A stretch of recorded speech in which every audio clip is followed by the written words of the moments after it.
Puros kasi kayo Eman Bacosa. Anyway, Jimel Pacquiao naman. May laban po si Jimel Pacquiao sa November 29. Pag-usapan natin sa video na ito, yung expectation natin sa laban ni Jimel Pacquiao, prediction. Manny Pacquiao Boxing Promotions. Meron akong boxing prospect na papakilala sa inyo. Kabaliktaran ng storya ni Eman Bacosa. And sabihin ko rin sa inyo nasa Bangkok ako at may Pilipino po na lalaban sa title fight dyan. Meron din Pilipino na lalaban kay Jason Maloney, matindi ito pag-usapan natin. At Paukas Perspective, sa bandang huli ng video nito, lagi natin napapag-usapan yung mga prospect, yung mga legit, yung mga tunay na magagaling. Sa bandang dulo, sa huling topic ko, pag-usapan natin kung paano ba talaga malalaman kung legit or magaling itong boksingero na ito. Pag-usapan po natin yan. Meron tool na baka alam nyo na pero at least i-remind ko lang sa inyo paano mo malalaman kung legit talaga ang boksingero. Anyway guys, eto na. Pag-usapan na natin Jimwell Pacquiao. Pero bago yan, pag-usapan ano muna natin? Pasalamatan muna natin syempre ang ating pong big supporter, ang Arena Plus Astigsa Sports. Kung gusto nyo po ng legitimate, lisensyado po ng PAGCOR at syempre, endorsed ni Pauka Sports, please send me a message if you want to learn more about Arena Plus para lamang po sa 21 years old and above. At kung wala kang pera, kung magbebenta ka ng kalabaw, huwag ka na sumali dyan, ha? Para lang yan sa mga gusto mag-enjoy. But, again, send me a message or check the link in the description kung nanonood ka po sa YouTube. Simulan natin ang ating pong usapan dito po kay Emmanuel Pacquiao kasi pareho pong Eman ang pangalan nila eh. So ito si Jimel Pacquiao, debut pa lang niya. So ang pagkakaiba po nila ni Eman Bacosa, Eman din eh, kaso Jimel ang nickname niya. Eman Bacosa, nakailan laban na. No, ito pong si Jimel Pacquiao naman ay first professional boxing fight. So wag niyo muna ako tanungin kung sino ba mas magaling talaga sa dalawa o hindi. Basta parehong magaling, okay na yan. Si Eman kasi ngayon, showbiz na eh. So, di ko alam kung kailan ito babalik sa boxing. Pero showbiz. May Jillian Ward. So, abangan na lang natin. So, let's talk about itong si Eman Bacosa. Ito kasi yung event. Ito na po. Papakita ko sa inyo muna yung tail of the tape. Wala talaga tayong makikita dito kasi debuting po yung dalawa. So, ang kalaban niya po, according po to sa Boxer, ay si Brendan Lally. I did a little bit of research but I couldn't find anything. But let me tell you my expectation. So, this is not a prediction, rather an expectation po sa laban. Dito po kay Emmanuel Pacquiao Jr., also known as Jimwell Pacquiao. Expectation, dapat manalo siya. Kasi pag matalo siya, baka ma-discourage ang kanyang boxing career. Kasi, I mean, real talk, may pera siya, may anak siya, may asawa na siya. It's different kasi pag nagbaboxing ka nang wala kang pera. Iba talaga yung pagkapursige ng may hirap. I mean, boxing, generally known as a sport for the poor. And for athletes na gustong umangat ang buhay. So si Jimel Pacquiao, that's his passion, kagaya ni Eman Bacosa. So I'm just saying that importante na manalo siya dito sa laban na ito, and I think mananalo siya. And the way na manalo siya dito, of course, knockout is always a good way to start a career, especially anak siya ni Manny Pacquiao. Everyone expecting na malakas siya sumuntok, mabilis, malakas. But from what I've learned from the past na napanood natin siya, well, unfortunately, hindi siya ganun kabilis. Matapang, matibay. Para naman kay Brendan Lally, I don't wanna hear na pag natalo siya by decision because anak ni Manny Pacquiao. Being an opponent of Pacquiao, that comes in kasama na yan sa consideration. So if Brendan Lally wants to win, he needs to knock out or dominate itong si Jimel Pacquiao. So our expectation is mananalo po si Jimel Pacquiao dito. But hindi yan talaga yung pinakamagagandang laban dyan. Although, of course, yan yung isa sa panghatak, lalo na sa mga Filipino boxing fans. Pati sa international boxing, no? Talagang pinag-uusapan na rin si Jimel Pacquiao. Ito po, ito po yung boxing event. Nakikita nyo ba? So, lakihan ko. So, this is the boxing event posted by Viva Promotions. Pacquiao promotion, Pierce versus Para, and Lorenzo versus Arias. And Jimel Pacquiao is right there. Manny Pacquiao will be present on this event. So if you're in the Pechanga Resort Casino or within the area of that place, which I do not know, you can watch it. So doors open at 5 p.m. local time. First fight start at 6 p.m. So live TV is 7 p.m. So that kind of weird. But it is what it is. Ganun talaga, no? Merong non-televised fight, tapos 7 p.m. and televised. So if this is Pacific time sa Manila, so 7 p.m., 7 a.m. Eastern, 8, 9, around 10 o'clock siguro. No, pabaligtad pala. Pabaligtad. Sorry, sorry. So, kasi nasa Pacific sila eh. So, medyo mas nalilate sila. So, mga around 6, 7, 8, 9, 10. 10 o'clock nga. Tama, tama ako. Naguguluhan na ako sa oras. Anyway, so this is the fight.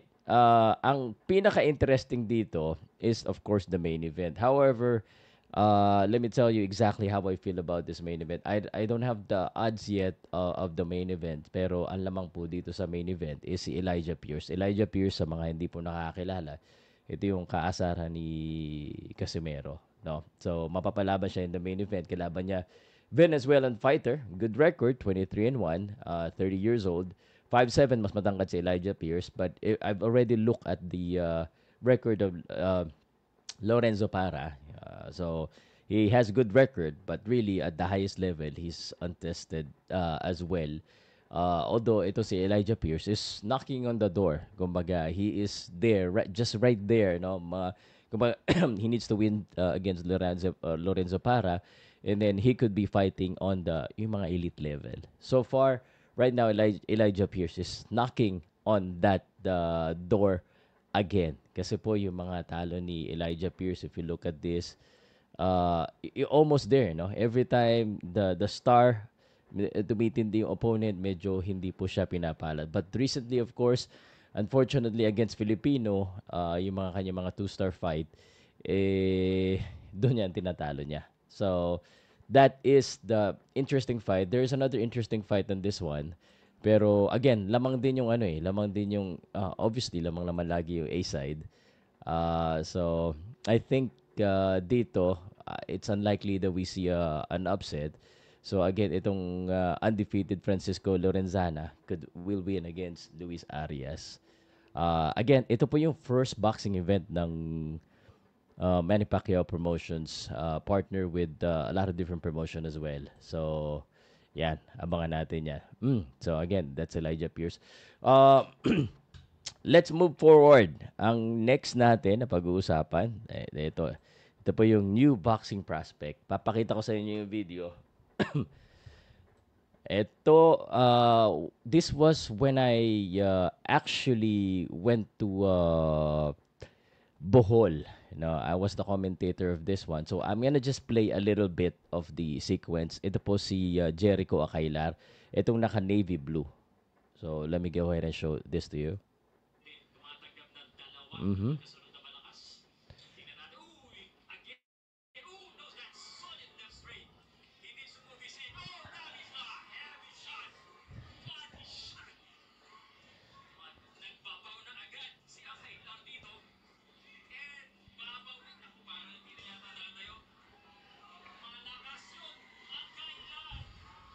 All right.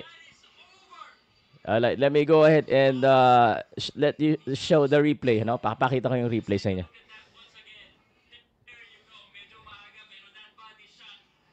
Bang.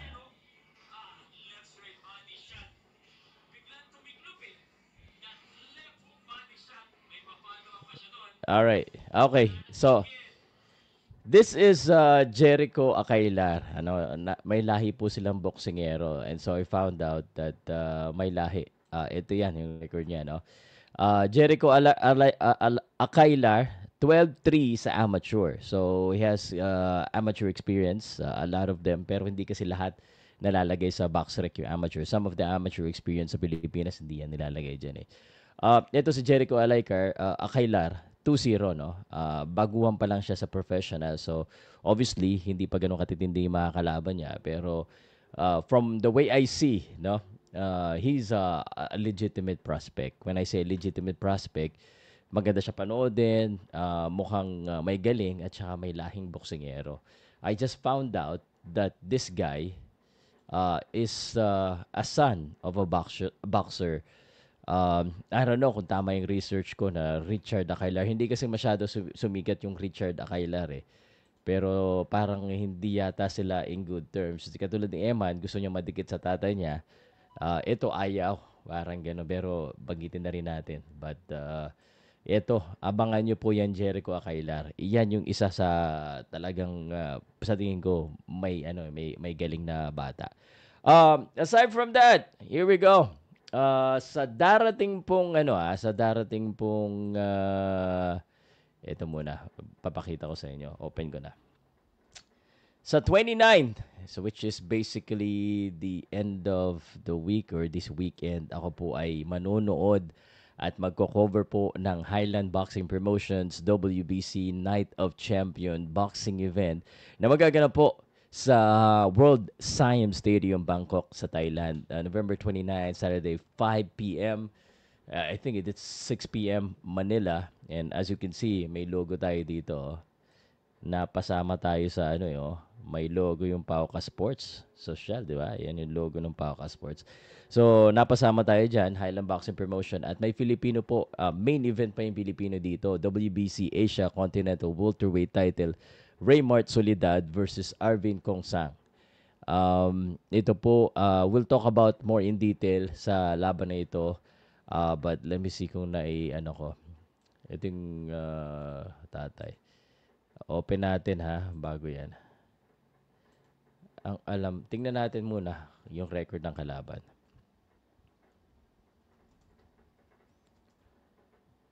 Raymart Soledad, let's see if it's updated na sa Boxrec. Undefeated kasi itong kalaban niya, 25-4-0. And this is the, yan, 1, 2, 3, 4, 5. Pero doon sa nila, 1, 2, 3, 4, 5. 5 lang. So, it's gonna be a quick event. International boxing events. There'll be iba't ibang bansa, no? Featured different nation. Thailand, British, Australia, New Zealand, Japanese. So, maganda to. I'm excited for that. And itong kalaban ni Raymart Soledad. Raymart Soledad also a prospect and welterweight. So, bihira po yung mga welterweight prospect dito, yung mga malalaki. Bihirang-bihira yan. So, sana, legit na gumaling itong bata na to. Although he's been untested yet, but this is a very good opportunity para sa isang boksingero of his size to get a title shot, regional title shot. Kasi talagang yung kanya pong timbang na welter, matitindi ang mga lumalaban dyan. Ang kalaban niya, Pinon Kongsang, 25-4. Medyo untested pa rin. So, this is gonna be a test for both of them sa kanilang karera. Pero again, like what I said, mahirap magsalita kung ito ba ay tunay na magaling or talagang aakyat sa taas. But surely, makikita natin saka ako. Kasi hindi ko pa napapanood ng personal yung Soledad eh. So, but I'm excited. Sana may lakas. Sa akin, inihiling ko lang pag mga ganyang kabibigat, sana talaga may power at saka may bilis kasi iba yung mga lakas. Syempre tibay kailangan din. So, speaking of tibay at lakas, ito talaga gusto ko lang i-share sa inyo. Kanina nyo pa nakikita eh. Jason Maloney versus Herlan Gomez. Jason Maloney, Herlan Gomez, December 6. So, yan. Sa Australia to. Matindi to. Herlan Gomez, ito yung kanilang comparison. Let me see the box rec. No? Kung meron ng kung updated na yung box rec nila. Yeah, it is updated. Undercard sila by the way ng Jai Opataya versus Hussein Sincara. IBF World Cruiserweight. And ito yung kay Herlan Gomez. Let's take a look at this. Ayan, galing sila sa talo pareho. Tenshin Nasukawa pa yung nakatalo dito kay Jason Maloney. So, this is gonna be a good measurement as well for Herlan Gomez. Herlan Gomez, matagal na rin natin napapanood dito. But he's only 26 years old, no? Batang-bata pa. So, a very good opportunity para kay Herlan Gomez. Herlan Gomez, for his last few fights, hindi pa rin siya napapalaban ng matindi aside from, of course, his last fight. So, let's see. This is an opportunity also kay Herlan Gomez na ipakita na yung level niya mas mataas. Ito yung mga opportunity ng Pilipino na dapat ipanalo talaga. Ito na yun. No? So, alright. Speaking of opportunity and galing ng mga boxer. So, kanina sinabi ko sa inyo, how do I find out kung ang boksingero ay magaling o naggagaling-galingan? And first and foremost, let me just go ahead and say this. We understand the concept of building up fighters. So, natural lamang na mga boksingero ay, kumbaga, binibuild up sila. So, binibigyan muna ng confidence, binibigyan ng mga laban na kaya nilang talunin. And then, until a certain point in time, na talagang ipapalaban na. So, when I say paano malalaman kung legit yung boxer, hindi ko po sinasabing hindi legit yung boxer pag ganito, no? So, unang-unang titingnan natin dyan, yung mga level of opponents. So, ang mga boxing fans ngayon, hindi na naman basta-basta maluloko eh. Makikita nyo naman dito yung, ito guys pakita ko sa inyo.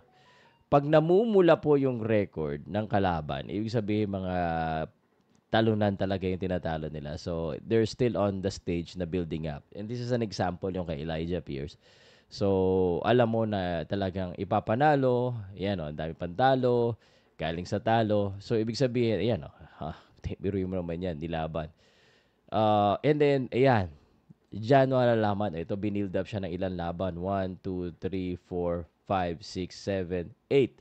8 fights, usually yan yung standards eh. Pero sa Japan, ano, wala nang build up. After one fight, minsan nga unang laban pa lang parang antindi na kagad ng kalaban or unang laban, test, tas 2, nilalaban na kagad sa mga contender. Well, depende naman yan sa amateur background ng boxer, no? So, ito, after 8 fights, nung napalaban siya ng 2 stars, natalo siya, unanimous decision. So, that means kulang pa rin. Kulang pa. So, ito kasi yung iisipin nyo, as a fan, syempre, gusto natin makita kagad kung okay na ba yung boxer o hindi. Pero as a manager, kumari isa kang manager, iisipin mo rin kung okay na ba yung alaga mo eh. Kasi kung hindi pa okay, ba't mo papakain or bakit mo ilalaban agad? Unless gusto mo kagad kumbaga sinasabi nila, magkaroon ng malaking pera agad. I mean, real talk lang, no? Gusto ko agad magkaroon ng malaking pera or malaking bayad, ilaban na kagad sa ibang promotions, yan yun. So, biglang magugulat yung boxer, hindi pala siya ganun kagaling. So, ang pinaka-tip lang, titingnan nyo talaga yung level of opponents. Ngayon kasi, it's more about the quality than the quantity. But I understand that at some point, you need to have that quality or that quantity of opponents before you can fight at a certain level. Ang nangyayari, especially pag dayo at saka pag dito sa Pilipinas, bumababa yung quality natin, dumadami yung quantity. So, again, but it doesn't mean that he's not gonna be a great fighter. It only means that he's untested at hindi pa siya ganun ka-legit. Lalo na nakita mo, kinakalaban niya. 12, magkakasunod na 6 na talo, magkakasunod. So, medyo bloated. Yan yung tinatawag natin na bloated. But until such time na mapalaban na siya ng matitindi, yan, ngayon yan, nakalaban niya na si Michael Desmariñas, Michael Plania. So, ibig sabihin, nag-i-improve na siya. So, ganun po natin malalaman. So, kumbaga, sometimes you have to be patient kasi mas kilala ng mga manager yung boxer nila kung handa na ba. Kaysa naman, masira ang investment. But now you know kung sino ang legit at naman yung magandang laban. Makikita nyo naman dyan eh. Without even knowing the fighters, makikita nyo, titingnan nyo lang level of opponents ng mga magkalaban. And again, that I think that's the most important thing. So, by the way, kung umabot ka sa dulo, I do not know, no, kasi medyo recorded podcast ito. I'm gonna try and do this every day. even though I'm out of town, just to discuss about what's happening in boxing para magkaroon na ng routine. Every day, meron akong recording sa umaga. And then sa gabi, yung mga live show ko, depende po, no? So, Monday, Wednesday, and Friday, usually boxing yan. No? And Tuesday, Thursday, and Saturday, sometimes basketball. Nonetheless, may event po. All right. And then, mamaya maglalive ako ng basketball discussions, reaction. So, yeah. So, I can cover all of the sports. Please do not forget to subscribe and hit the notification bell if kahit papano may natutunan ko. Lalo na, sir, kung umabot ka po sa dulo na to, I really appreciate if you could give me at least a like or a comment. Sir Pao, umabot ako dito sa dulo. And then, papashare na rin kasi ngayon, ang uso ngayon, fake news, puros pahay, puros clickbait. So, yung mga tunay na discussion po ng mga tunay na mga boxing fans kagaya mo na umabot dito sa dulo, bihira na yan eh. So, palakihin natin yung mga tunay na boxing fans. Salamat po.